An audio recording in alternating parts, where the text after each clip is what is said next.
Let's get started. All right, welcome everybody.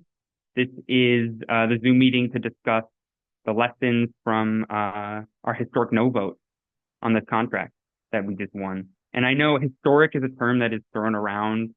I think it's used a little too often, but I really think that in this context, we can call this a historic win.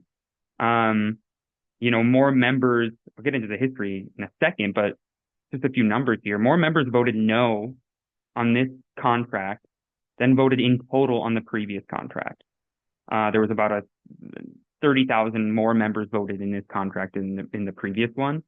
And the reason I call it historic on top of those numbers is this is only second time in NALC's 55 years of collective bargaining history that we voted on a contract. This is the first time since 1978 that we voted down a contract. In 1978, over 40 years ago, letter carriers were dealing with their own inflationary times. They had an insurgent rank and file reform movement that organized the no vote. They defeated a proposed cap on COLAs, on the cost of living adjustments. And that insurgent reform movement then took national leadership, electing Wildcat strike leader Vincent Sombrado to the presidency shortly thereafter, I believe. Does this sound familiar? I think, yes, there's lots of parallels between 1978 and today in our union.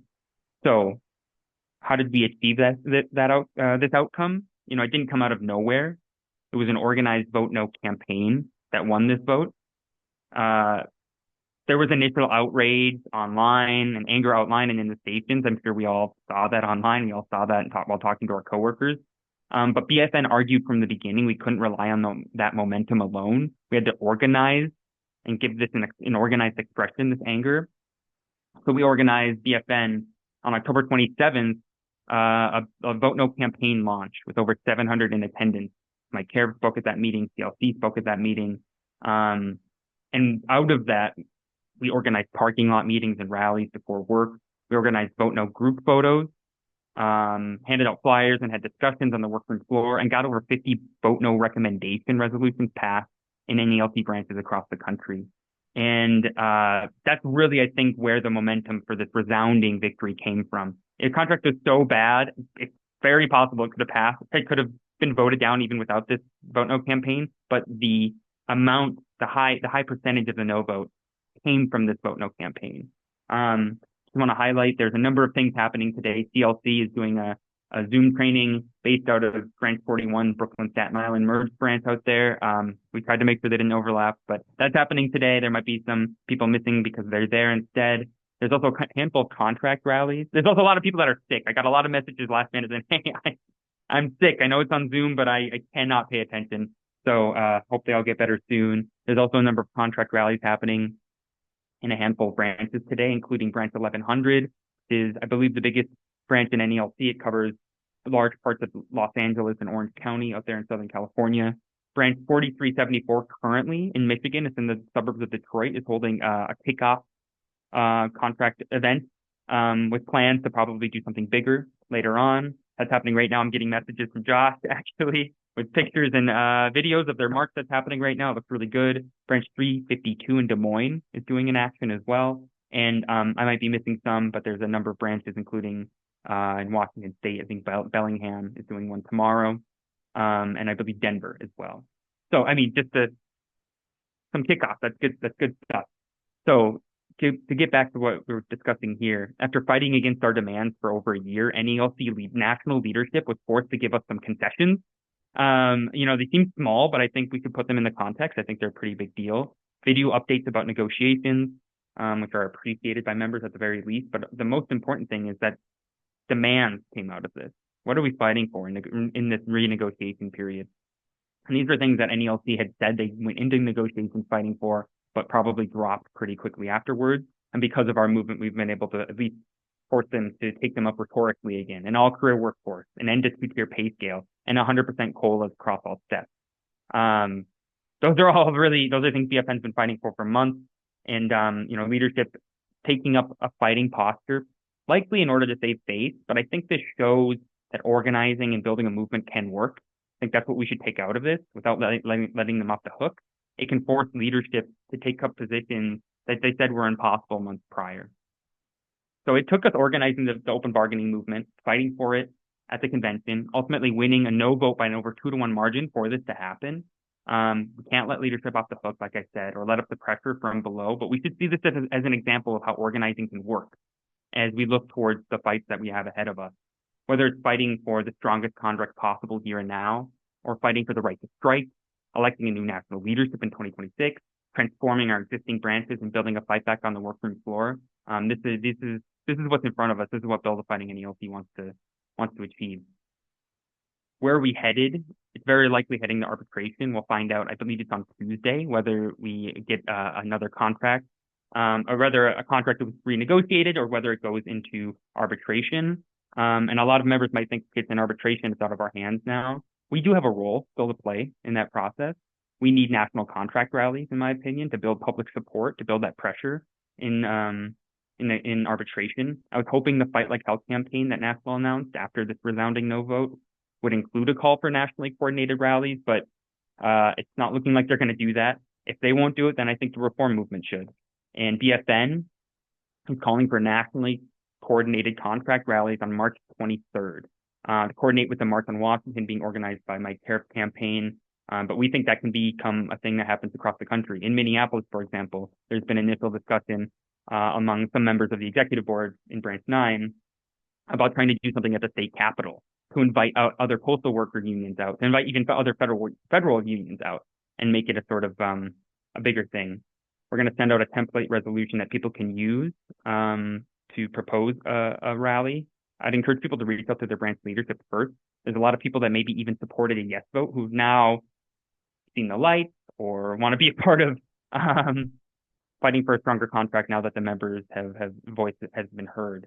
So if your leadership rejects it, at your branch level, organize with your coworkers, pack the next general membership meeting, and propose the resolution from the floor in new business.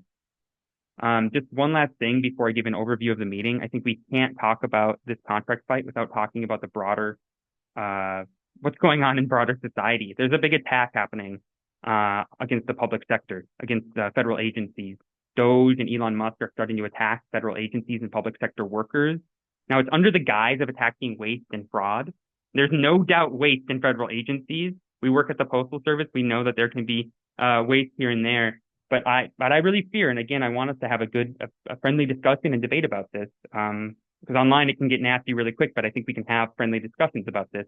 I fear that Elon Musk, the Trump administration, are using this as a guise in order to go after what little bit of a welfare state we do have, to go after the most highly unionized workforce in the country, which is the public sector, which is federal unions.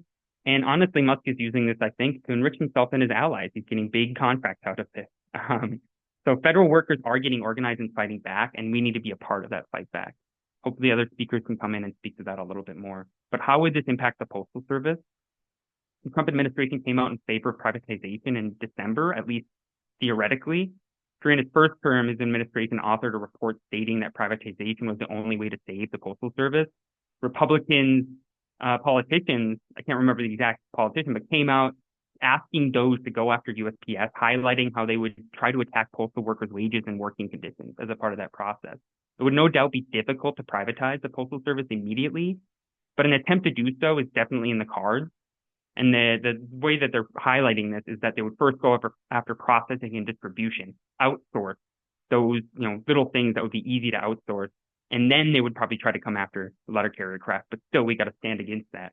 Management, in my opinion, would use the threat of privatization for speed up, for harassment based off of our scanner data, which they're already starting, and try to go further with it. Private sector unions are not safe either. First, they're going to go after the public sector, after federal unions, and if the bosses feel emboldened, then they'll attack the private sector workers next. We are the first line of defense in many ways. Working class organization and fight back is required. Bread and butter issues are key. Wages and working conditions are obviously very important, but we need to take this fight against this sellout contract that we were given in the context of what's happening in broader society. Whether it's attacks against public sector workers or attacks on immigrants, on trans people, or whoever else the billionaires feel they can use to divide and conquer the working class, we need to take up that fight. But how do we handle these discussions and debates in NALC? We have a very diverse union, whether it's geographically, ethnicity, religion, politics, and so on. That diversity can be a real source of strength in our union. So recognizing this doesn't mean that we paper over differences, that we don't address major issues, attacks against us, attempts to divide and conquer our union. It means that we take them head on, in my opinion. We have structured discussions and debates. We fight for the ideas. BFN is going to fight for the ideas that we stand for, and come to a stronger position as a union out of that process. So again, with this little introduction, I wanted to kind of set the stage for today. An overview of our meeting is going to be, we're going to hear from 4 speakers and then go to a discussion portion. So we have 2 speakers from BFN, Manny and Mara, talking about how we're building BFN nationally, developing chapters, organizing around local as well as national issues, about how our union can play a role in fighting for societal issues outside of just the workroom floor. We're going to hear from Mike Parrish, and then we're going to hear from Charlie Miller from the CLC. The historic no vote was a win for the entire reform movement. We want to hear from speakers from across the reform movement about the lessons we learned, where we're headed. After those 4 speakers, like I said, we'll move to the discussion portion. We're trying to keep this to an hour and a half. And each of the main speakers will have 5 minutes. And then once we get to the discussion portion, we'll give everyone 3 minutes.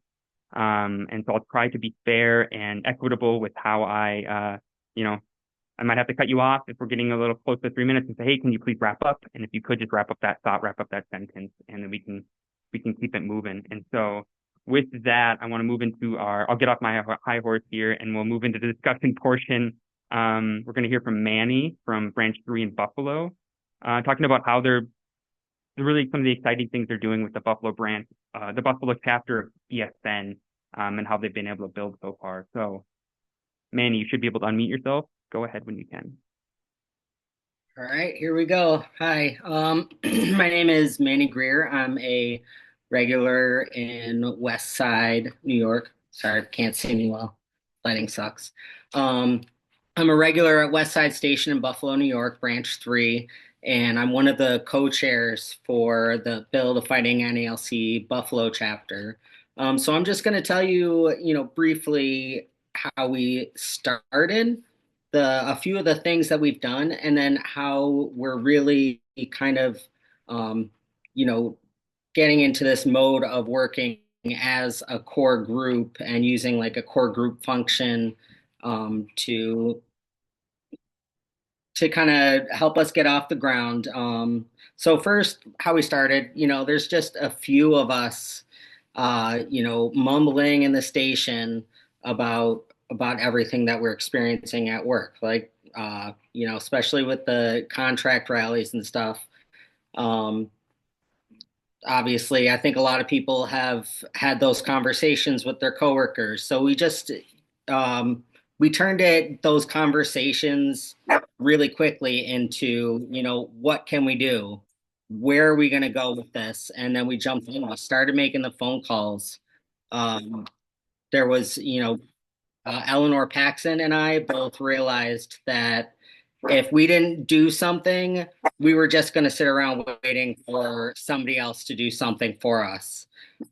So we did, there were a few of us that met in a kitchen, and we pretty much just said, I had reached out to Tyler Vassar, and we pretty much just said, hey, we're here. We're going to be Build a Fighting NALC Buffalo chapter. Can we work with you? And that was that. So, from there, that's when you start talking about having, the core group of a community practice. That's grassroots at its finest. There's a bunch of people volunteering their time and their passions and their skills to meet some shared goals. So we had 4 of us, or I mean, 5 of us really, sitting down talking in this kitchen about what our shared goals were. And we did talk through what some of the things that we were seeing with the national level of Build a Fighting NALC, how that fit in with how we felt about it. And from there, we decided to organize a general meeting to see if we can get interest. We started just putting out flyers, and some of the flyers we had were like tips, contract tips, one of us posted a sample 3996 for people to look at and kind of take notice of, especially during the holiday season with line J. We posted our first rally as Bill Defining NALC, and that's where we really took off and grew as being a group of people who were passionate and serious, and that people could trust to kind of, one of your famous lines, Tyler, is right this ship. We realized we were all the people that were the right ones to be doing it. So at our first meeting, that's where we set the core group. And so I want to really explain like how much power a core group has in this setting, since we're all volunteers. We're all doing this on our own free will, and we're accessing the rights, that are in black and white in our contract. So the core group, I don't know if you can see this, kind of looks like a bullseye. I think that so you're gonna have this like it's these concentric circles. I like to think of it as a funnel. So your core group is really in the middle, and you want that core group to be the ones that are receiving information from, active members and from peripheral members, people who might have concerns about the issue at hand, but not really be ready to join in. And this allows for a lot of mobility, and also it gives the a little bit more power to the peripheral members to still be involved and have their voice heard, because that core is essentially taking on, a pretty democratic role of representing that bigger membership. There's also the joint development. We've overall Bill Defining NALC National is still has a similar structure, and it's been very easy for us to identify the main people in the core who have skills. And one of the biggest things that we're noticing is not just the skills, but the actual time and the spoons and the will to like just keep going through some really, really stressful events. Um, all of this allows for like, say I'm going to give a really good example. I've been pretty sick over the past couple weeks. I'm a co-chair, but I've had to be really open and honest with a couple other people about like what's holding me back, so that they can kind of think about, okay, like here I have to step up and do this. And so, we've got a couple people who just joined, like our Facebook group. So we've got some new peripheral members, and we've also got, right outside of our core group is our founding group. And we've got an amazing person who just joined us and is putting together a banger of a protest. And he'll hopefully talk to you all about that a little bit later. But it's, this protest is in response to a situation that put a whole station of carriers' lives at risk twice in 2 days. Um, so I think the other thing that we really need to think about and work on, and it takes a lot of patience to do this in a core group setting, is working on how to be role models, what the sense of ownership to the project looks like, and then having patience and empathy for other people within the group. I think that's one thing that when we have our next general membership meeting, we're really going to dig into a little bit more of that sense of ownership, what it means to be a role model, and then really digging into that empathy, because we can't understand other people if we don't have empathy for who they are and what they experience outside of the workplace as well as inside of the workplace. Um, I mean, could you so start to wrap up when you get a chance? yeah, yeah. All right. I wrote down one more. So the one thing that I want, like, even if you don't have a core group, if you're just acting on your own, the main things you're going to be thinking about, what goals does this activity fulfill, and does it align with the mission? And, it can start as simple as that. Cool. Okay. Thanks, Manny. Yeah. I think Buffalo, it's good to hear from Buffalo. In many ways, they're a few steps ahead of where most of us are in developing chapters. Maybe it's just you in your area. Maybe you have one or two other people who are interested in BFN and getting involved and trying to organize in the union. It's okay to start there. We wanted people to hear from Buffalo because they've been able to, I think, build really effectively so far. The key thing is if you want to build a chapter of BFN, if you want to get involved, got to start with one person, start with two other people, build out a core and go from there. And that's what Buffalo has led to a lot of the success from Buffalo. We're going to hear from other members of the Buffalo BFN chapter in the discussion portion. So I look forward to that. And then just to keep in mind for people, please sign in if you've seen it from Chris, because one of the things we're sending out tomorrow for everyone who signed in is documents on BFN's history, like so that you can know where we came from and where we're headed, and a guide to building a chapter. Kind of walks through the steps, walks through all the potentials, how to do that, because it's there's a lot of information here. We want to make sure people get that, and really encourage people. Those are there to discuss, even if it's one other person you can discuss it with or a core group. Those documents are there for you to discuss and start that process. So up next, we're going to have Mike Harrop come on and talk a little bit about lessons from the Vote No campaign and whatever else he wants to talk about. So go ahead, Mike. Be able to unmute yourself now. All right, can you hear me? All right. Yep, can hear you. All right, brother. I started my timer, so I'm gonna stay on topic here, stay on time. I know that's important to you, man. I like a well-run meeting, man. I'm like you. I don't want to be there all day. Listen, you guys, happy Sunday. Wow. Congratulations. Great job, everyone. We can stress it. We need to take a moment in this time to really pat ourselves on the back and really, acknowledge the hard work that everyone did. It is by no means a given, even though that contract or that tentative agreement was lousy, it is by no means a given that we were going to vote that thing down. The last contract that came out in 2021, which was after the pandemic, we voted on that in the spring of 2021 or the late winter.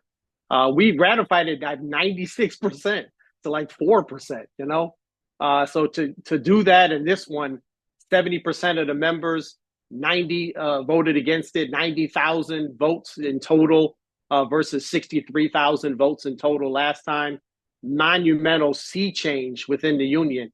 All of the hard work, people going to their branches, debating it, asking the branch to endorse a vote no, the rallies, the pictures, the workplace actions, the distribution of the flyers, the making up of lists and checking your people off, who has received their ballot, who has voted. All of that led to just a great win, and it gives us a fighting chance. And that's, from the beginning, the president of the union, who's in charge of collective bargaining, took a bad approach.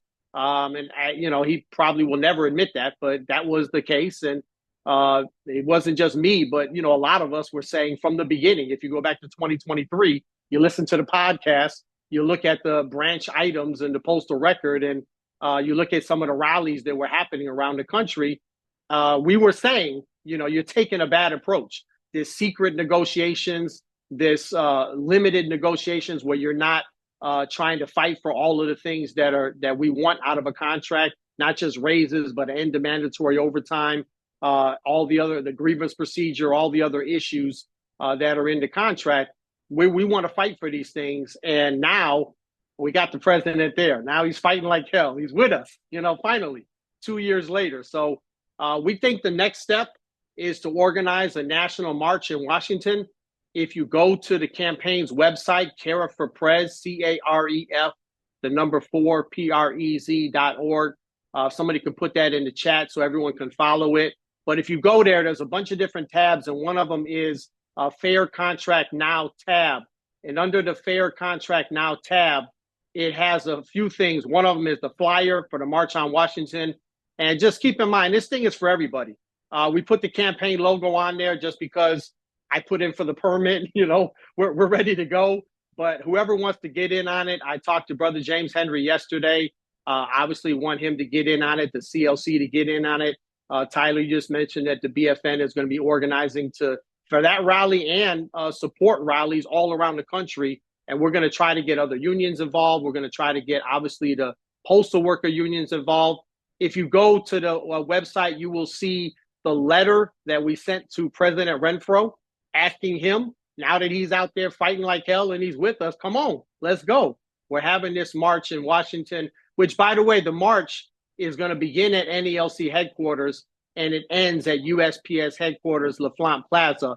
And coincidentally, and we just couldn't pass this up, coincidentally, it's 1.3 miles distance from NALC headquarters to USPS headquarters. So we're looking forward to a spirited march, 1.3 miles, and everyone around the country also to support that and keep putting pressure on the post office. We, the NALC on social media, are trolling the Postal Service and saying, come on, give us a better offer. And that's what public negotiations gets you.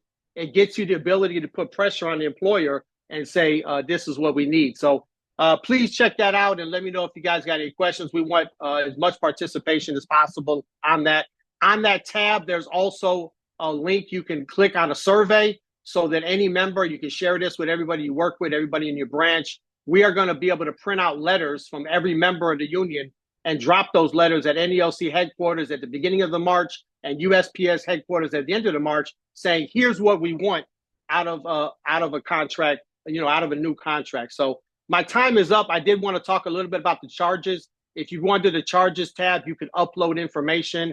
I'll put something out separate on that. I don't want to take up time here, but the charges were within the 30-day period. So now's the time if you have information. We think President Renfro was negligent in how he did this contract negotiations.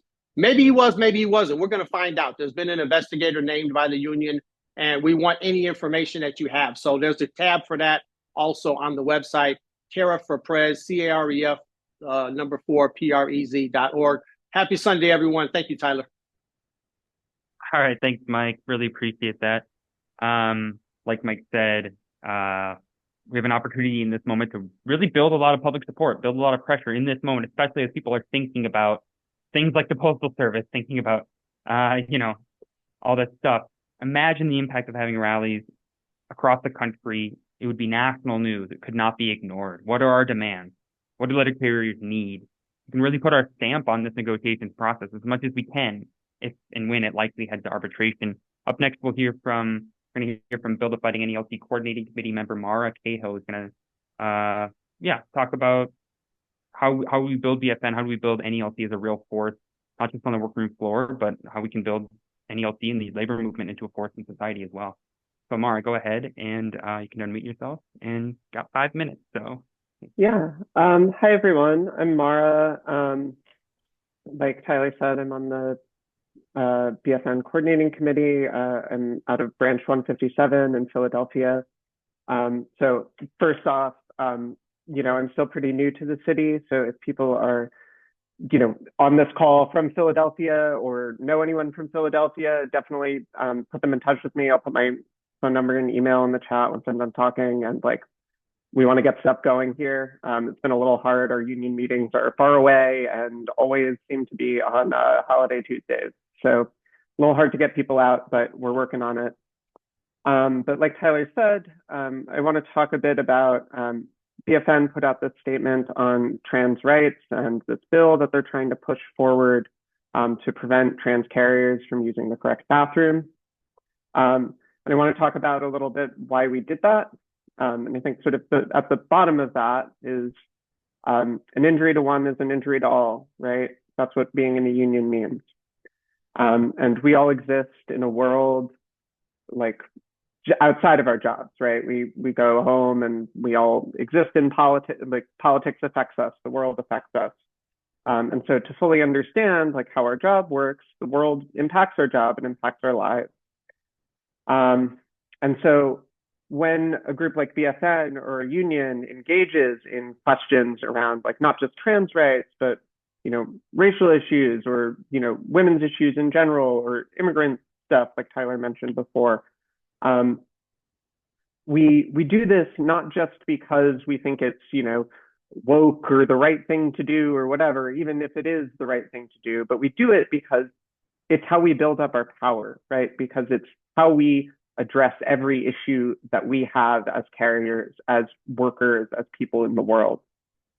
And if we ignore those things, right, if we ignore questions of like trans rights or other issues that, you know, are maybe not directly related to our wages and working conditions, we're not going to be able to, you know, like, we're not going to be able to accomplish what we could accomplish, which are 300,000 members as part of a, you know, a working class that is really in this world billions strong, right?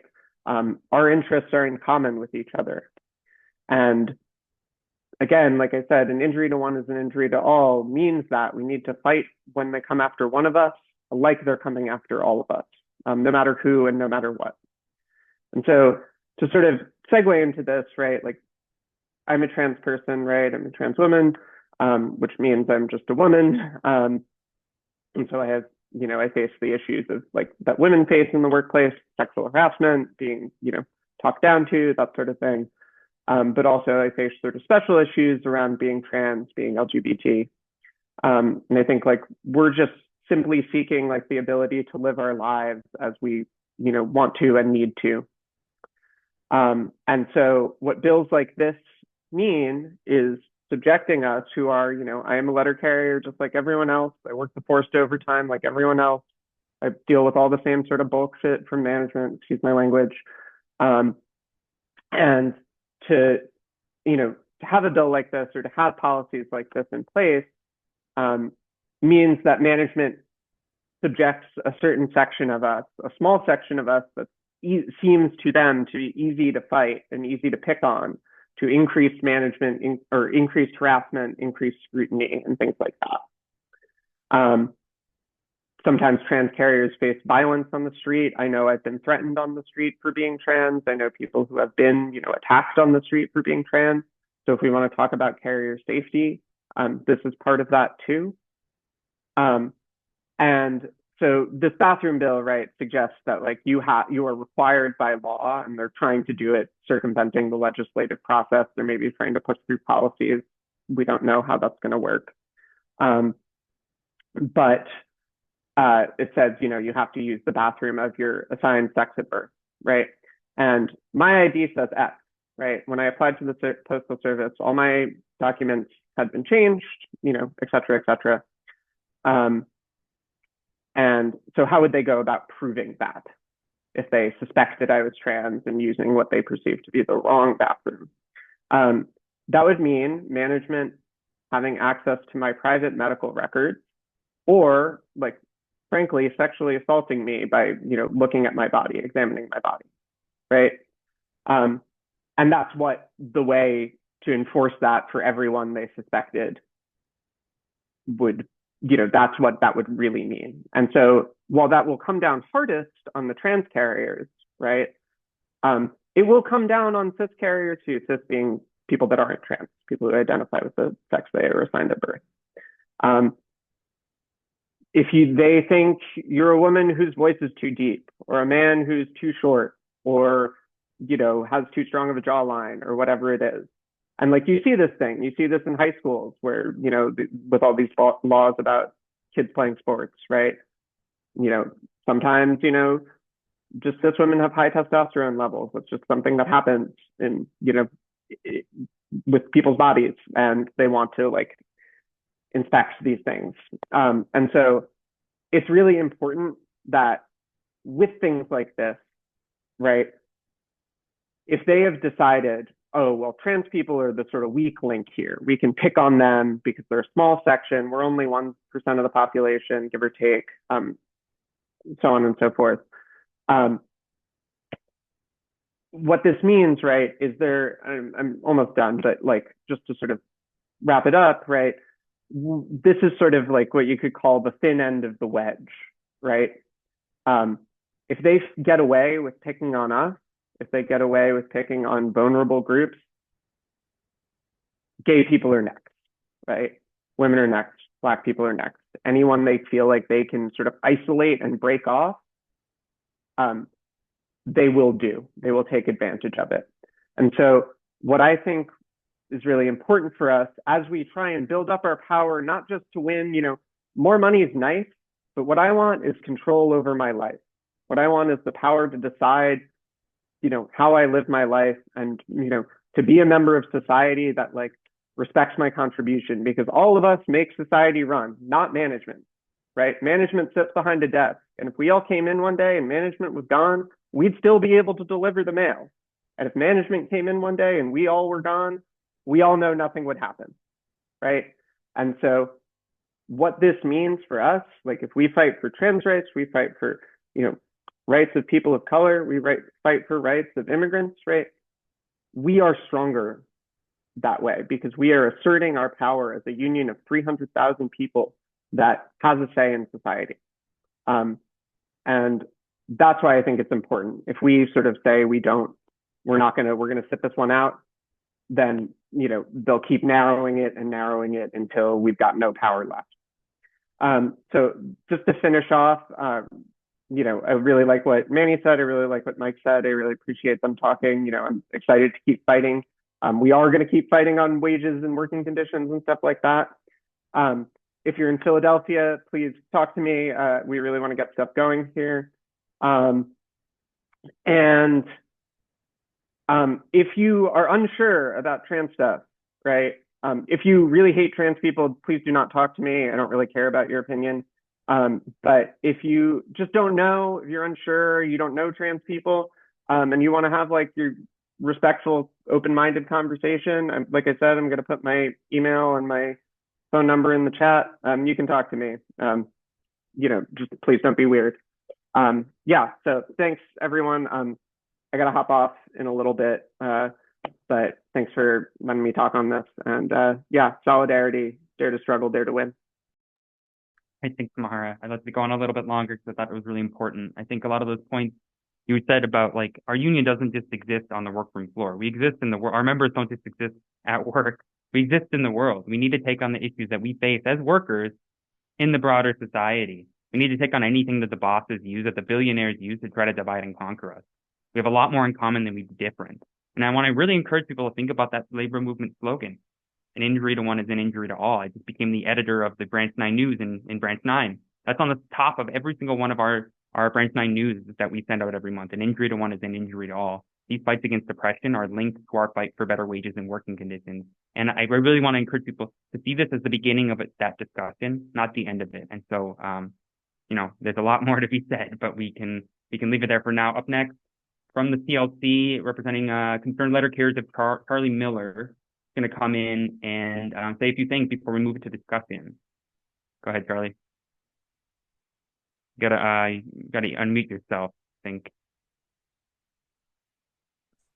There you go. How's that? All right. All right, good morning. Go ahead, Charlie. Still morning here on the West Coast.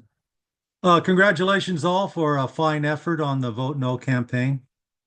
Not to throw any shade on the success, but it's a good idea to be prepared. We may have to go through it again. There is a potential that there will be a second ratification ballot. And that's in accordance with the Constitution. But one of the things that I think is important is to do an assessment of what actually occurred and why the vote went down the way it did. Even though that there was a 2/3 majority on the vote no, there was still almost 100,000 letter carriers that didn't vote. And we have to ask ourselves why, because this was really an emotional issue. It went to the core, the very core of what letter carriers are concerned about is their economic condition. This contract was, to say the least, a postage due tentative agreement. It didn't meet the needs of anybody.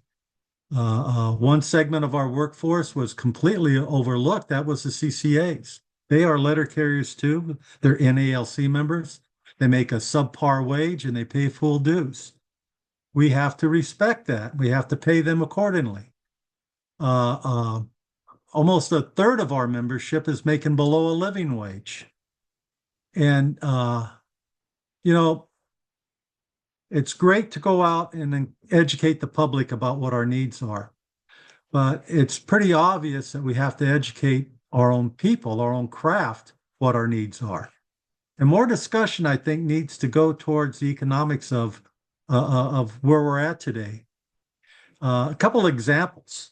The Wildcat strike was all about economics. I mean, there was other issues on the board, certainly. I mean, everything from the Vietnam War to civil rights, but the economics of the issue of the strike was the propelling item there, and it has to be what propels us in the future here. All of our members deserve a full COLA. We deserve a single tier Table 1 pay rate for all NALC members. In 1981, Vince Sombrato had us ready to go back out on strike because the Postal Service was proposing a two-tier wage system. Today, we ratify contracts with two-tier wage systems. What happened to us? And that's a question that you guys need to answer. It's not up to people like me. I can't even vote in an agreement. I'm retired. But how you propel change is just like what you're doing now. You're discussing it, but you have to focus your discussions on what's important to all letter carriers. And that's the economics behind here. Regardless of what your social status is, your political beliefs, your religious beliefs, your gender, your race, whatever, we all have to support our families. And that's what this is about. We literally have letter carriers living out of cars. And people find that hard to believe unless you're one of the people making $25 an hour that can't pay the rent. Removing the caps on the 1260, that has to be a major issue for us because we're admitting defeat that we cannot support our families on an 8-hour day. That was the founding principle of our union is 8 hours of work, 8 hours of recreation, and 8 hours of rest. That 8 hours of work was supposed to support your family. So I really recommend that we do an analysis, or you do an analysis, why people didn't vote. Almost half of our membership on something as important as this didn't take part. And for all the talk about, wanting the right to strike and everything, if you can't get but 50% of your membership to vote on a contract, how do you expect the people to go out if you ever do get that right? Second thing, I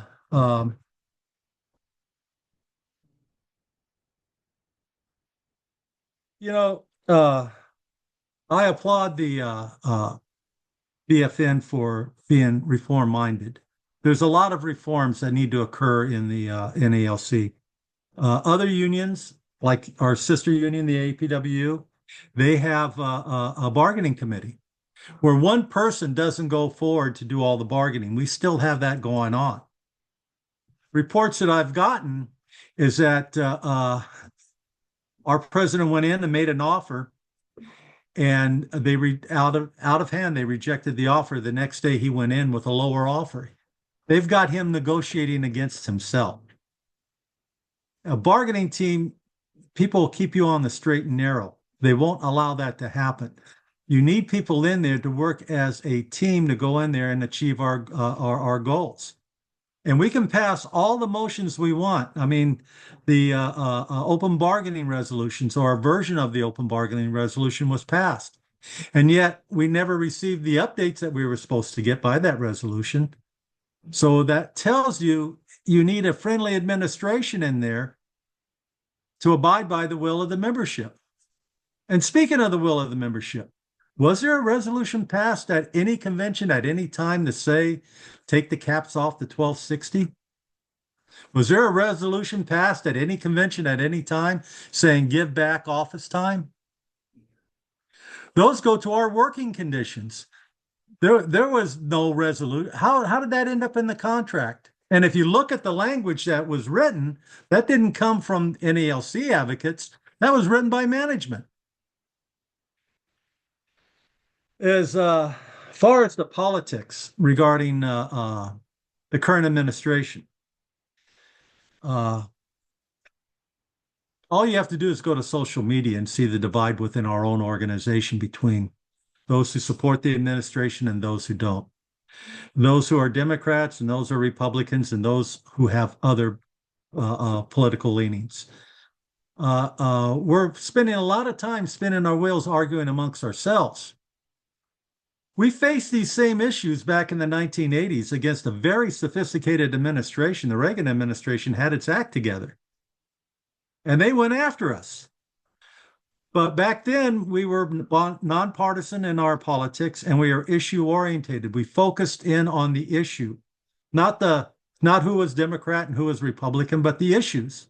And that's how we were successful, because we were able to bring everybody together. Part of the division in the union is because of our politics. Today, we're candidate oriented, we're partisan, and it hasn't panned out for us. And Manuel said something that resonated with me when he spoke earlier, was about do we do it for ourselves or do we have somebody else do it? You never have anybody else carry your water, you carry your own water. You push, you propel the ideas and stuff, principles within an organization. You push for change, you push for reform.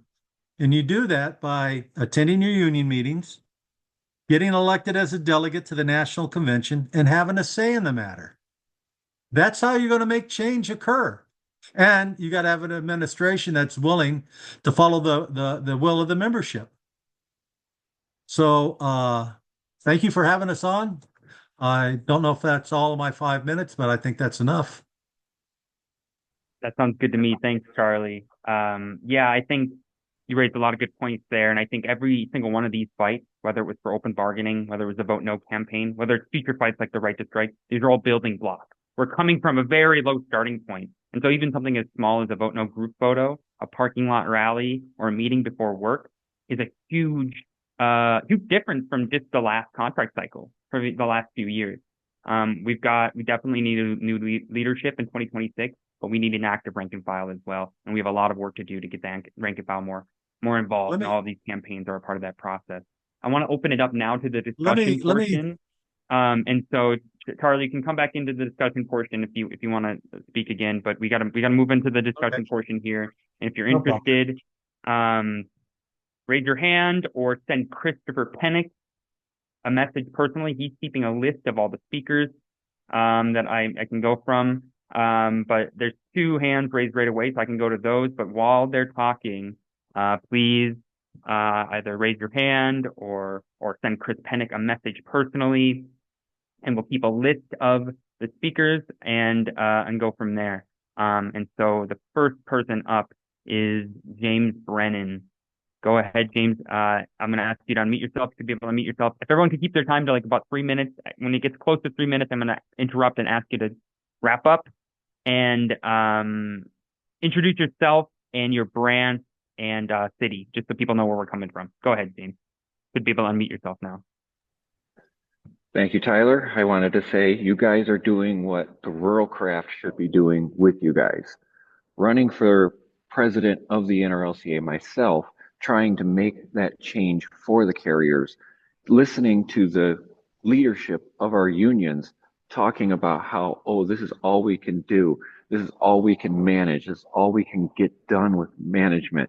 It's very hard to negotiate with them. The problem is when you just spoke about Renfro going back and taking a new tentative agreement, our own president admitted he took 3 different proposals to management without any response from management, without any other contracts sent back to them. We're facing the exact same issue in the rural craft and bringing people together. The city craft, you guys are more powerful at organizing and getting people together than any other union in the Postal Service. And I applaud you guys for what you do. I support what you do. And I'm going to pass it on to our president to join in with the BFN on your marches. And hopefully he will step up and do the right thing with you guys. So I appreciate what you guys are doing. Good luck. All right, thanks, James. Under 3 minutes even. Save us some time. Really appreciate that. Good to hear from others and someone from another postal union. Definitely, at the very least, we could be working together more across postal unions. and we're a lot stronger together, that's for sure.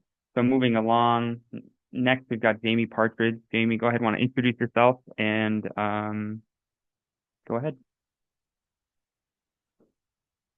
All right. Hello, everyone. Jamie Partridge, retiree from Portland, Oregon. We've had a rank and file caucus for a little over 5 years in our branch. We do not have a sympathetic branch leadership, and that's actually why we formed a caucus, was to change our branch. And so we affiliated with BFN. I just wanted to suggest that although these rallies and the fight for a fair contract nationally are super important, and we should all be doing this together. The way to build BFN, I think, on the local level, on the state level, is to focus on shop floor issues and what's widely and deeply felt and what's winnable. And the fight against mandatory overtime takes many forms, and certainly the right to bring the mail back after 12 hours or 60 hours is a fight that we're having in our branch. The fight to convert CCAs to PTF, to hire to PTF rather than CCA, is something that's happening across the country. We just got the right to fire to PTF recently, but other AOs in our branch are still hiring CCAs.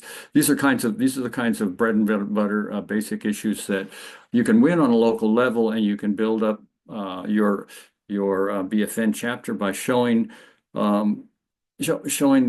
fellow carriers how to fight. And again, I applaud whoever it was that brought up the secrets of a successful organizer trainings, which basically provide that kind of information about how to wage those fights. Again, we've been able to we've been able to hold vote no rallies to move our branch to endorse an upcoming rally for a fair contract, because we've been able to mobilize large numbers of members to our branch meetings to overcome the resistance of our branch leaders. And it's a very exciting time for us, because the Vote No campaign really allowed our smallish caucus to blow up to many, many members in many different stations. So carry on, comrades. All right, Jamie, coming in under 3 minutes. That's really good. Just want to encourage people. Thanks everyone for sticking to time so far, and encourage people to stick to 3 minutes. Keep your own timer if you can. Just because as it's standing right now, we're going to be going to 1:30. So if you want to speak, I'm going to be closing the list pretty soon here. If you want to speak, please indicate before while David or the next speaker is speaking. But so David George Johnson is next. Please unmute yourself and introduce yourself and go ahead. Hey guys, hey brothers and sisters, thank you for being here. Thanks very much for the fight. Congratulations to everyone who voted and to everyone who is still here fighting. I just wanted to bring up something that really hit me hard during our campaigning for this horrible TA.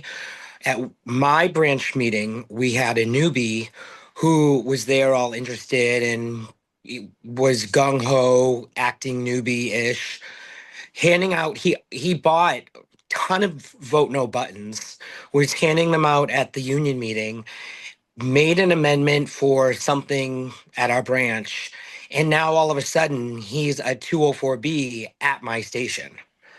So it's like, were you a spy? Are you a sucker? Are you a sellout? What is your deal, dude? He gets no respect from me. I mean, why would they any at all? But that's just one of the things that happened at our branch here in San Francisco during the whole campaign for voting no.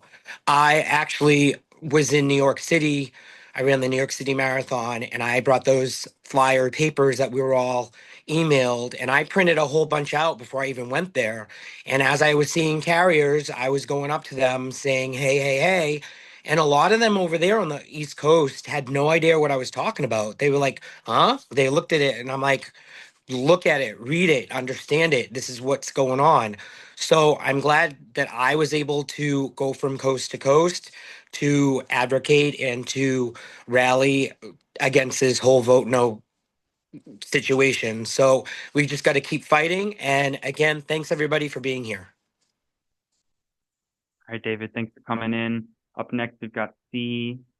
Moline. Go ahead, C. You should be able to unmute yourself here. Hey there. Good morning, everybody. C. Moline, Branch 79, Seattle. I just wanted to put out a couple events that we have coming up in the Pacific Northwest area. Bellingham, Washington, which is north of Seattle. It has a rally tomorrow at noon at the Mount Vernon Burlington Courthouse, and then in Bellingham at the Mount Baker Station at 4 p.m. We have some members who are going to be heading up there in support, and this is a Fair Contract Now rally.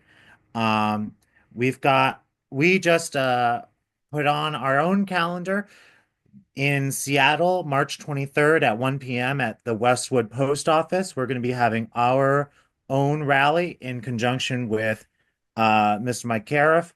We're also endorsing Mr. Mike Cariff's letter writing campaign, and we got our own sticker campaign that we're trying to build so that we can build energy towards that March 23rd rally at 1 p.m. at Westwood Post Office in Seattle.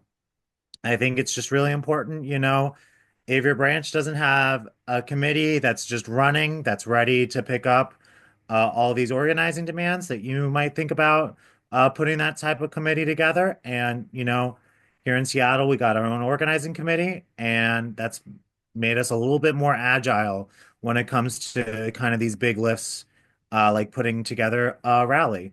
Already having the committee put forward, already have experience in doing events like this. Anyways, thank you guys nationally for everything that everyone's doing. It's when we fight together, we win together.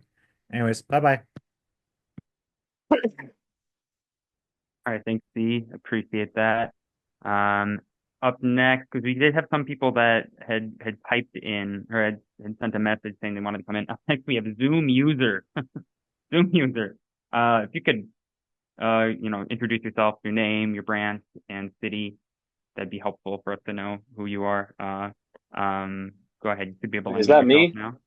Yeah. Oh, there you are. Hey, what's up? Oh, my bad. Sorry. It's Joe Stubbs here from Branch 2 in Milwaukee. I'm not jumping stack, right? This is okay. No. You're up next. Go ahead, Joe. Okay. Anyway, thank you for being here, everybody, and thanks for organizing this meeting, Build a Fighting NALC. I really liked what a lot of speakers already had to say, but I just wanted to re-emphasize what Charlie Miller said about, I thought it was a very good point that he made, where even though this was a much better turnout for this contract vote than had previously been the case, we still have a long way to go, right? There's like half of eligible members that didn't vote. So yeah, I think that's something very important we need to hit on. As much as we have increased participation, we need to increase it even more and reach out and get all those people, right? And I include myself in that. Like, I think we should be building lists of, if your station isn't gigantic, build a list and just run down every person on the list, every carrier, say, hey, assuming for next time or whatever, we're going to have to organize people. Like folks have said, if we can't get them to vote in a contract, it's going to be hard to get them to take a bigger risk, like go on strike or something like that. Even though we're not allowed to do that, obviously that's a right that we're fighting for, or any other action that we need folks to take. So that's, I think, the main point I want to hit on is like our muscle, our power is the membership. We can do as much as we want politically, administratively, whatever. But if we can't activate a large proportion of the membership, we're not going to be able to have much of an effect. And I think it's crazy that there's so much censorship against working people, right? Like, we're not even allowed to talk about the idea of striking, basically, without it being sort of legally questionable. And it's crazy that we don't have the same rights that other workers have. And that's something that we should be hitting on politically. Like, if this country is they're using all this rhetoric of free speech and freedom and stuff like that, and yet federal workers are obviously being treated like nothing right now, and we have no freedoms technically in terms of similar freedoms to other workers. So anyway, yeah, I think we all need to drill down and focus on that local organizing, getting more people in your core committee, and I include myself in that. We have to, do that person-to-person organizing and also fighting on the shop floor, like Jamie Partridge said. And thank you, everybody. Have a good one. All right, thanks, Joe. I want to answer a question someone had put in the chat that they wanted to be asked out loud, and it's from Ryan Hammond in Branch 2 in Milwaukee. Are folks holding separate BFN meetings outside of regular union branch meetings in their areas? And if you have a supportive leadership, what does that relationship look like? So to answer Ryan, yes, people are, but in most places, people are just in the first beginning stages of trying to find that one or two or three other people that they could build with to be able to hold meetings. In Buffalo, they're several steps ahead of where most people are at. They've started doing that, but it's because they built that core. They have a core of people, a small handful that can kind of organize those meetings and plan out events and actions and stuff. In Branch 9, we haven't had one in a little bit, but we're going to be doing one soon, I'm sure. We usually meet before the GMMs and we talk about, what's going on. Are there any motions we want to bring forward? What are station issues? But I would say all of this is laid out in the how to build a chapter guide that we will be sending out.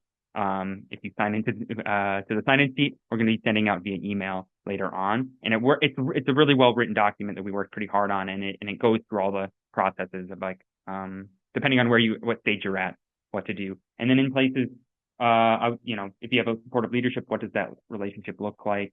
I know in Buffalo Branch 3, Dave Grothkopf, president there, and active part of CLC. He's supportive of BFN. He's supportive of the folks there that are organizing. And so I know you can have, a pretty good relationship and work on things together, even if you don't agree on absolutely everything.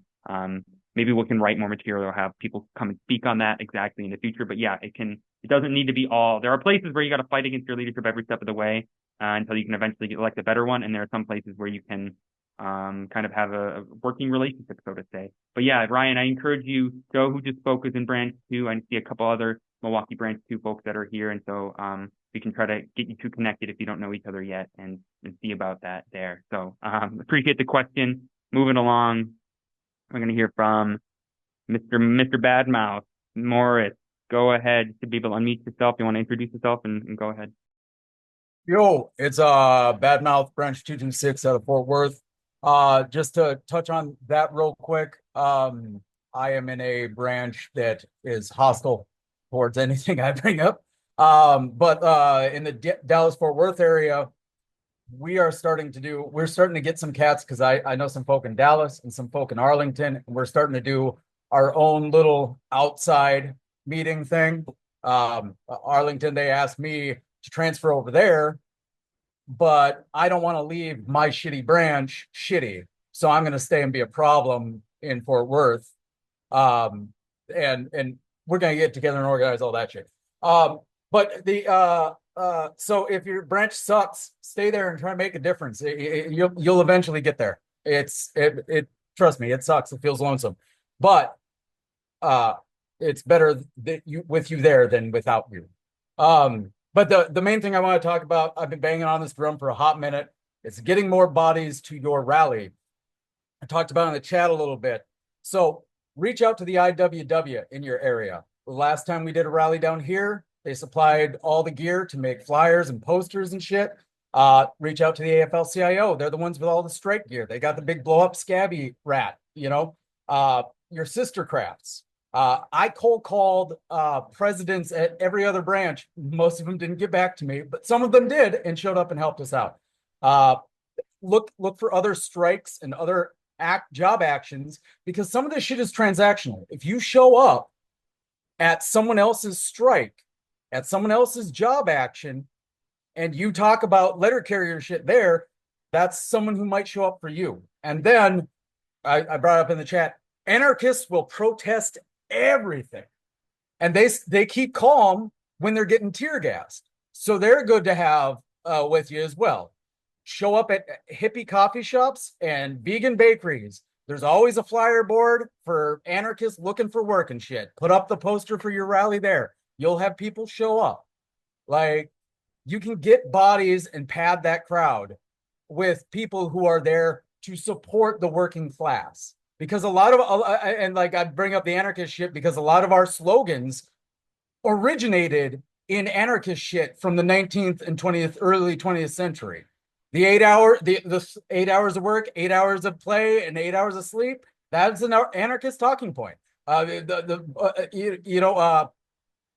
I'm gonna get on my soapbox, so I got to get off here and have a cigarette. Love you guys. Let's keep causing trouble. All right. Thank you.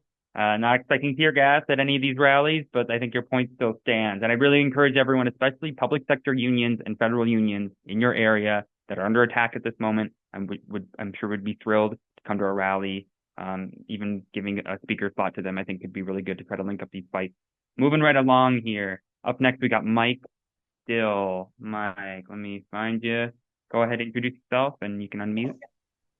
All right. Thank you, Tyler. Thank you, right. everybody. Hell yeah. All right.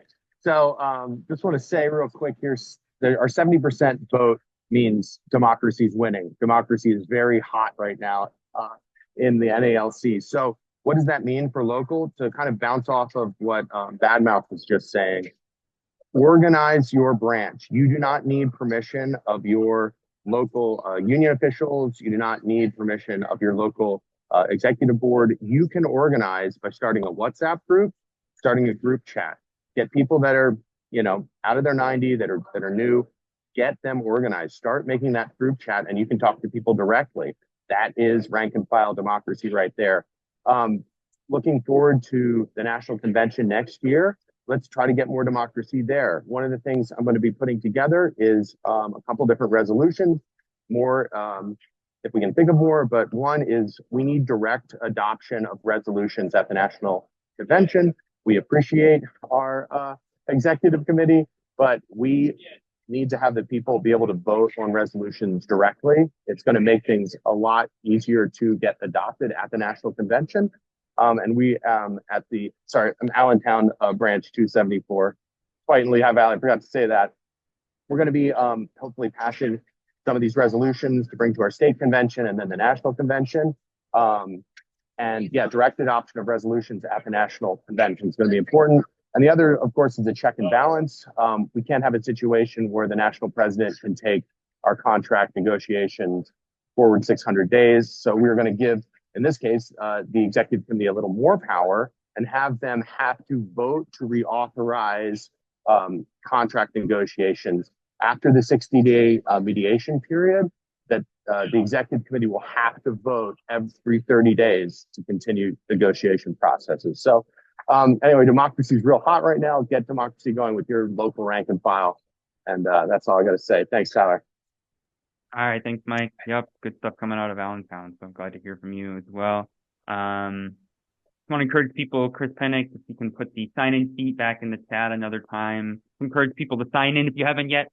Do it now. You don't got to think about it. This is the best way for you to get the information. There's a lot of information being thrown out here, but we're going to send out a nice succinct email with all the information you need, any of the materials, all that good stuff. You want to start a chapter, you want to start discussing with people, start those first steps. Yeah.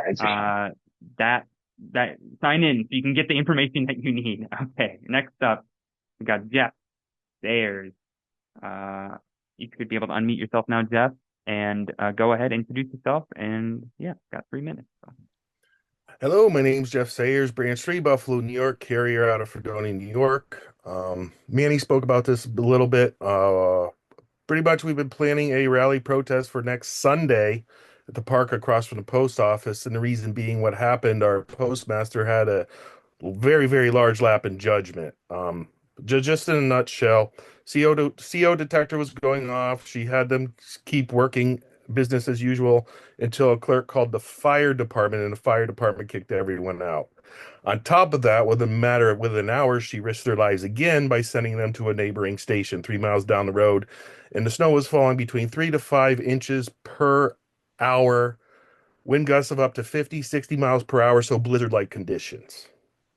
So let's rewind 2, 3 years ago, Buffalo, New York, something similar. Carriers are being stranded on the street around Christmas. A lot of these carriers, customers took them in. There was a pregnant woman who had to live 3 days in a old folks' home without her family during Christmas. And then they said that that would never happen again, but it happened again. It happened in Fredonia, New York. Um, so this rally is going to bring light to this because the institution we work for is very, very, very good at covering stuff up and sweeping it under the rug. No one knows any of these instances happened until the press release that BFNB released to the Dunkirk Fredonia Observer leaked a little bit early and was front page news. So now everybody is talking about it. So we're going to have a protest rally. David Grosskopf, who is a pit viper in his own right, if you know him, will be speaking. The president of the Buffalo APWU, Tiffany Ellsworth, will be there. She's bringing her people. I've arranged for the teachers union, the CSEA in New York State, to be there. They will be there. They have also plastered this flyer in non-working areas of the local school. Um, and I will be speaking as well. It's bigger than Western New York and Fredonia, New York. Also, you read instances of carrier safety being neglected by management nationwide, and no one knows about it. So really, this is to bring light to us, because at the end of the day, we want to do our job, we want to serve our customers, we want to go home to our families. Some of our brothers and sisters can't do that because their lives were, fortunately, some of them lost their lives, and we keep being put in danger every single day. So, do have an uphill battle with this. I am at a station that is very not pro union. It's me and a handful of other 2 or 3 other people. So it is an uphill battle. So it will be an ongoing fight with this. And also, part of this protest too is to raise visibility of the union in our areas outside of the Buffalo South towns, because there's really no presence. That's all I got. Thank you. Thanks, Jeff. Appreciate it. Right on the dot, 3 minutes by my counting. So that was good. It's good to hear about, in the Buffalo BFN chapter and Branch 3 BFN chapter, how this is an example of how they were able to find a local issue to organize around, and even had the support of the branch leadership in going forward with it. But we're able to put the people in place to organize a fight back around safety issues, which we experience all the time. So anyways, keep it pushing. I'm glad we were able to highlight some of the examples of a chapter who looking for local opportunities to organize around and moving ahead with that. So moving along, Joshua Bernard, you should be able to Hello, unmute can yourself. folks hear me? Yep, we can hear you. Why don't you introduce yourself? Go ahead. All right, so my name is Joshua. I am actually in the National Postal Mail Handlers Union, Local 301. I work in the big sorting plant in Boston. And I am also involved with the Independent Socialist Group. I mentioned that briefly in chat. I'm going to move her along. I don't have much time. So first I'm going to open it with a question. Why March 23rd? I'm a little concerned that that might be kind of late, given what is it, like a 15-day window between the TA being voted down and being forced into arbitration. Like I'm sure it has to do with like giving ourselves more time to prepare, but I guess I'm wondering what the next 5 weeks looks like. I also wanted to ask if BFN or CLC organize work actions such as a wildcat. What does solidarity from the other crafts look like? Also, I want to mention, as another participant alluded to, it's bullshit that public sector strikes aren't legal. I think it would be a good idea to explicitly raise the demand to legalize public sector strikes, overturn the Janus decision, repeal Taft-Hartley, which made public sector strikes illegal, etc., etc. Also want to plug a Labor Notes article I found recently. I'll just type that into chat right here. Some of you may have already read this. So this article explicitly calls for pretty much all but explicitly calls for a wildcat of some sort. Which I realize that's kind of dangerous to talk about in a Zoom meeting, but so I'm not going to get into logistics.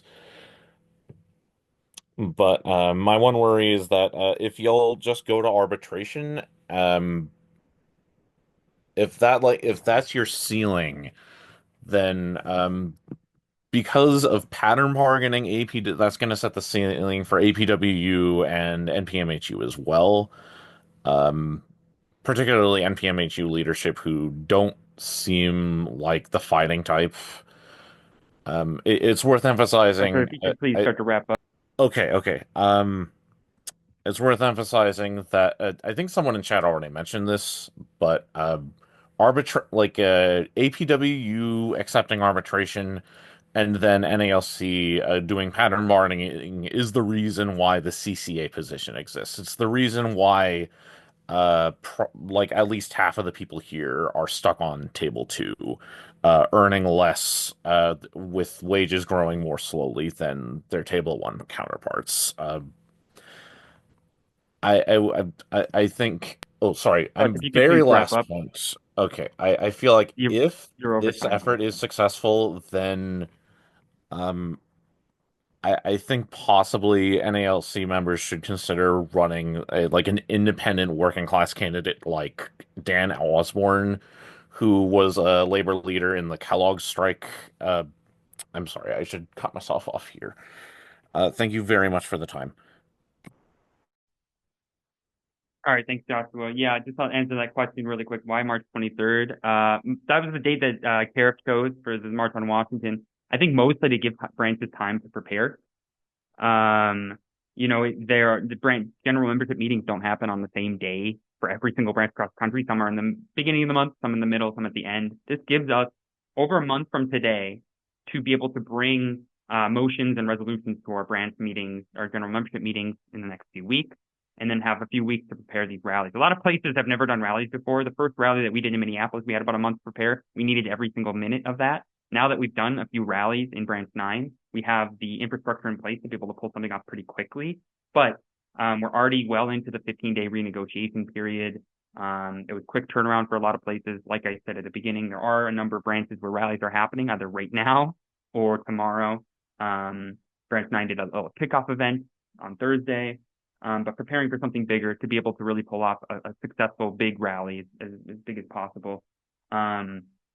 And arbitration is not going to be over in a week. It's going to take a little while. So I think March is also a symbolic month, being it'll be the 55th anniversary of the 1970 Wildcat strike.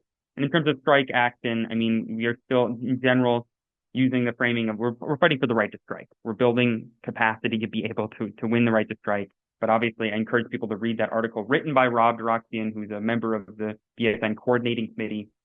That labor notes article that talked about, what do we do if privatization is really on the books? I think that's a real question for us. What do we do to really defend a public postal service that is high quality and affordable and reaches every part of this country? That's a real question that we need to talk about. But again, it's a question of capacity. It's a question of what we're able to pull off. And for BFN, it's solidly in support of fighting for the right to strike and moving forward. So moving along, we've got the last 5 people, and then we'll be out of here. We're going to go just past 1:30 Central Time with that. But Miguel, let me see. Miguel Rico, you should be able to unmute yourself. Go ahead. All right, cool. Hello, everybody. So my question has to do with in the local level, as in like the branch leaders, right? That we ask them questions about, what's going on with, the contract, and they just seem to not give us enough information. It always seems that we're leaving the meetings with a little bit, with wanting to have more information. Recently, this past week, we asked about arbitration and what's going on, what's the deadline, like how many days are left for this new contract, this new TA. And every time they just tell us we're not sure, we don't, they half-ass answers. And then when we ask them about arbitration, they start telling us The arbitrators are always against us. They usually play a game where if they go against, the union, then they stay in the panel. So I kind of wanted to ask to see like if that really is true, and can we do to what can we do to actually be able to inform ourselves and actually know exactly what's going on, because again, they really seem to be not wanting to give us the full details.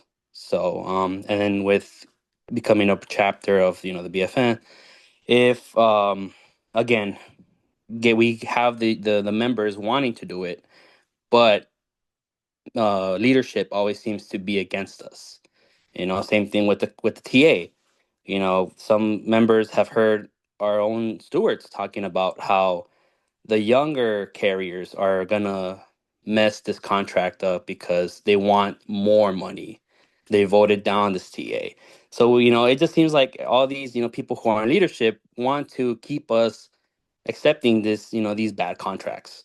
So I feel like, I'm 32, so, I have, years left ahead, and, kind of want to be able to get as much money and as good, uh, working conditions as possible, and especially a lot of the carriers who are also, my around my age as well. So a lot of these people that are, mad are the ones who are, have like less than 10 years left. So just want to see what can we do to, fight against, I guess what we call, the old heads, that want to just accept, more money, like you know, these weak contracts pretty much. Thank you. Thanks, Miguel. You raised a lot of good questions that hopefully other people can come in on if they're able to. Up next, John Murphy. Go ahead, John. You want to come in, and then we've got a few people after that, and then I'll give a little sum up, and we'll be off today. So, John, go ahead. Yeah, I just want to highlight the fact that there are many people across the country that want to create a reform movement, but their branch or their office is very small, right? Like you could be in an office with like 5 people, and you're like, "Yo, what can I do?" One of the things you could do is read. You got to educate yourself, right? That's one of the most important things that create us as good organizers. Most of the BFN leadership are very knowledgeable on labor history and labor organizing. So the 3 books I want to bring up for anyone that actually is trying to get off running is Labor Notes has a book.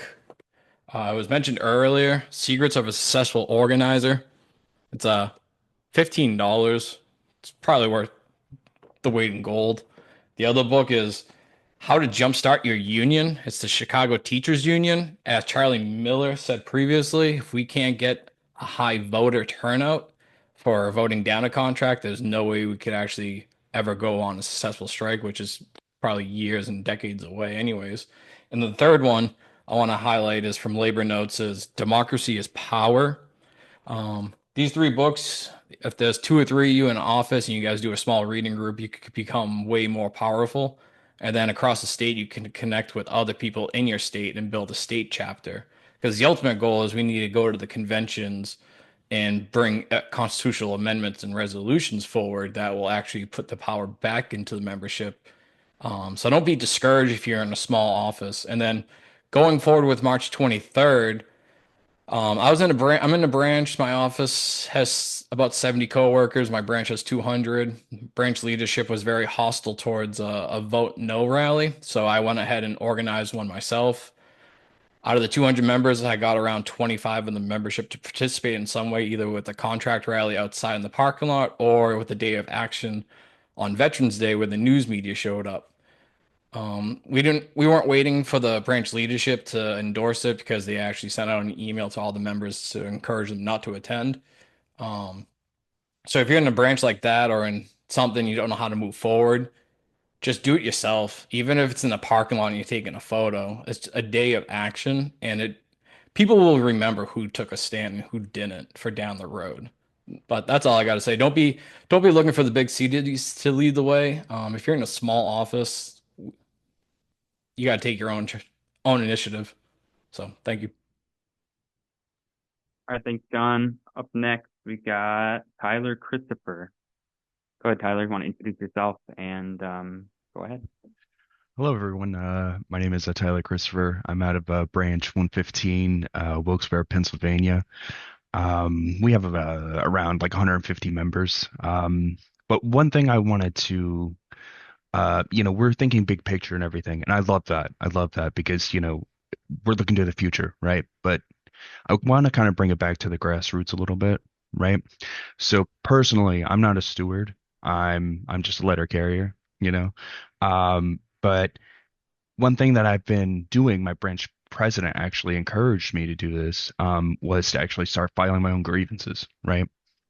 So in doing so, I'm learning about the contract. I'm learning about, uh, very crucial things about the JCAM that, typical letter carriers, who just go off the backs of the stewards, right?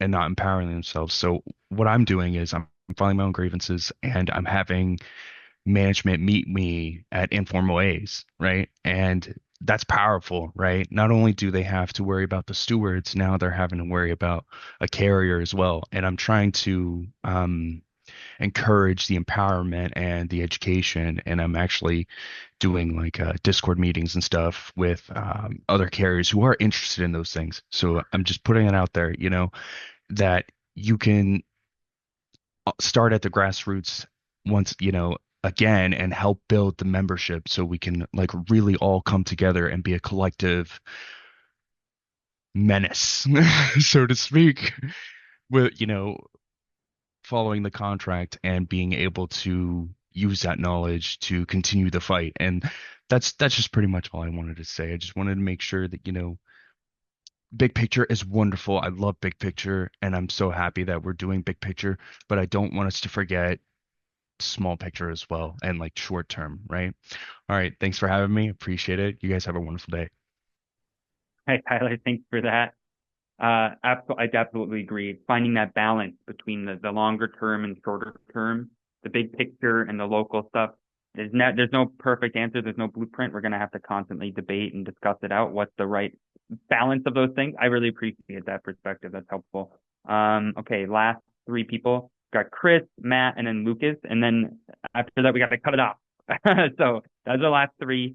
Chris, McItaly, Chris and Pierre. Go ahead, buddy. All right. Thank you. No one understands the name for Saint Pierre, so I go by McItaly. Also, I do the podcast with John Murphy called Next Generation Carriers. So, also, I have some. I sound like Robert Kennedy Jr. because I got him sick. Right. Anyway, I just want to plug a few things that we got going on. So I'm in Massachusetts, Branch 18.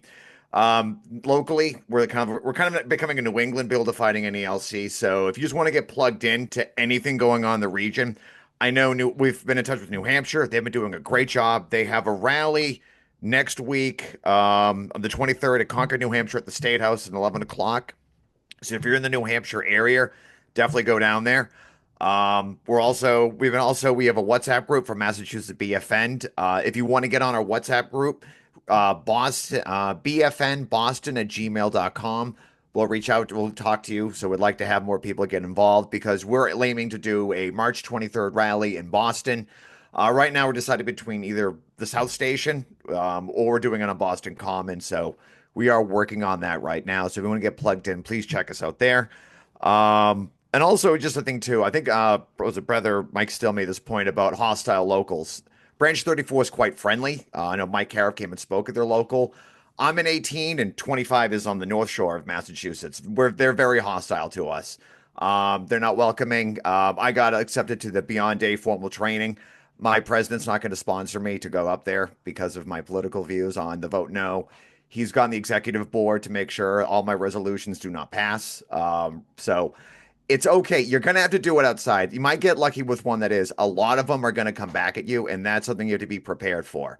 I'm the legislative political director. This was made before I became outspoken about the contract. But here's the thing. I'll just tell you. Courage is contagious.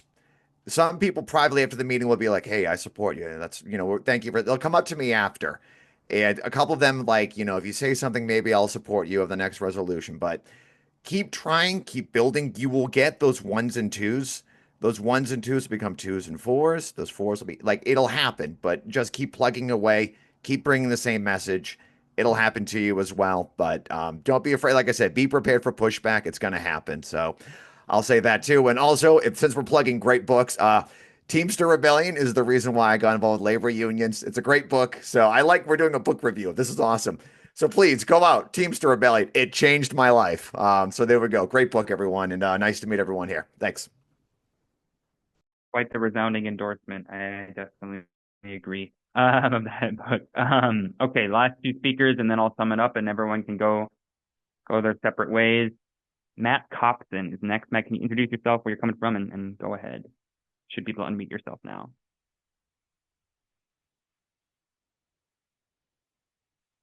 Matt, should be able to unmute yourself if you want to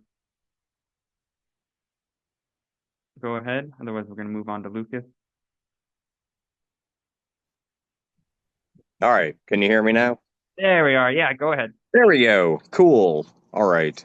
Not used to Zoom. So, letter carrier, alternate Stewart out of Branch 43, Cincinnati. I just want to thank everyone who voted no on this fucking horrendous TA. All the branches that made a resolution for a no vote. Phenomenal. Good job. Keep it up. And we need to keep this momentum up, because no matter what the fuck happens next, either we're going to have a TA on the 18th, or we are going to go to arbitration. And regardless, we deserve more. I mean, fuck. Have you seen what the fuck we do? We deserve more. So let's keep the momentum up. Let's get all these rallies going. Let's get all the membership included. Educate everyone. Because there's a lot of people who are brand new, who have no idea what the hell this job entails. And we have to be leaders in that regard. So I just wanted to say, everyone here, educate the members. Let's get the message out there. Let's let them know that they are the future. We are the future. Point blank, that's it. And I got nothing else, so I guess yield my time and have a great Sunday. All right, thanks, Matt. Appreciate it. Okay, up next, we've got the last speaker before I sum us up is Lucas Griffin. Go ahead, Lucas. You should be able to unmute yourself, and if you could introduce where you're coming from, that'd be great. How you doing? My name is Lucas Griffin out of Branch 137 in Hudson Valley, New York. I just wanted to say thank you, Tyler, and thank you all of you guys. You guys are very, very, very inspiring. I myself am in an unfriendly branch. I was just told this week, being a 20-year letter carrier and a 7-year OJT, that I was unqualified to be a shop steward of my station because I share similar views as you gentlemen. Again, I just wanted to say today was very awe-inspiring. It was very inspiring to myself, and I'm going to keep fighting, and you guys are great. And to the young man who said, you know, the old heads don't want to fight and the old heads are holding back. Listen, there are some old heads in there that will fight with you, young man. Keep staying positive, keep pushing forward, and as long as we stay united, they can't beat us. Thank you. All right, thank you, Lucas. I definitely agree with that last part. There's a lot of retirees in Branch 9 that have helped us along the way as we've built up organizing efforts locally and nationally, obviously. There's Jamie, Charlie, there's a number of retirees who spoke at this meeting who want to fight, who want to be a part of this effort. And so I really encourage people, you know, not all retirees or whatever. So to end us off on, there was a lot discussed today, a lot. I'd really encourage people, we're going to send out the sign-in sheet one last time. Please sign in if you haven't yet. There's a lot in front of us, but it's good to reflect on where we came from, what we've achieved. Let's just put it into perspective. A year ago, we were just starting the movement for the open bargaining resolution. Out of that fight, it became clear we had the opportunity and the necessity to build a national reform effort, a movement. Build a Fighting NALC was born out of that. We fought for and won open bargaining at the National Convention in August, even if it was a watered-down version. Those were just the opening shots. We organized the first successful Vote No campaign in NALC in over 40 years. Now we're building BFN. build a fighting NALC into a real national force in our union, force that can fight for things like a $30 an hour starting wage, an end to mandatory overtime, the right to strike, fighting for a workers' party because both parties don't truly represent the interests of working class people. That's my own opinion. We haven't had that full discussion in BFN yet, but just to say, like, this is a space where we want to have democratic opening for people to bring forward ideas. There's a lot more, obviously, a fuller program that we need to develop. To fight for these things that we need, we need to build BFN chapters to fight for these things. Where do we start? Again, find one person, find two other people, build a core like they have in Buffalo, like we have in Minneapolis and other places. Discuss our program. Discuss the documents on BFN's history and guide to starting a chapter. All this stuff is on our website, but we'll also be sending this out in an email. Attend the next chapter organizers meeting. I want to drop that. Again, we'll send this information out if you sign in, but we're doing chapter organizers meeting. Next one will be a month from today on March 16th, a week before our rally. We'll be talking about the contract rallies. We'll be talking about how we can use that to build BFN further. So again, last appeal to sign in. We're recording this meeting. We can send you those documents. We're recording this meeting and we're going to put it up on the BFN YouTube channel. Share that out with people. Share the clips. We're going to be cutting clips away. Well, I'm putting on social media. Share those out with people who would be interested but maybe didn't show up. I think, again, last thing, we should be proud of what we've achieved so far. We should get ready for the fights ahead of us. I think we see good work, everybody. Enjoy the rest of your Sunday. Solidarity, and I'll see you next time. Bye, everybody.